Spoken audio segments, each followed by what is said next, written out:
Недавно к нам обратился чеченец с просьбой распечатать большую семейную фотографию. Мы договорились, что он оплатит заказ после получения, так как не хочет случайно наткнуться на мошенников. Мы доверяем клиентам и не делим людей по национальностям. В этот раз тоже пошли навстречу и принялись за работу.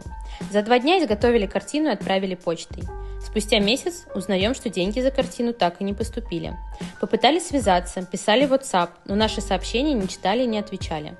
Грустно, конечно, но всякое бывает. Фиксируем убыток, забываем об истории. Но через пару дней звонок с производства. К нам приехал мужчина и хочет оплатить какой-то заказ. Выяснили, оказалось, что тот самый мужчина из Чечни.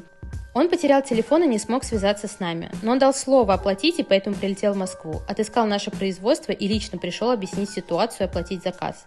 Я была поражена, это поступок настоящего мужчины, а я еще раз убедилась, что доверять людям необходимо, и большинство открытые и честные.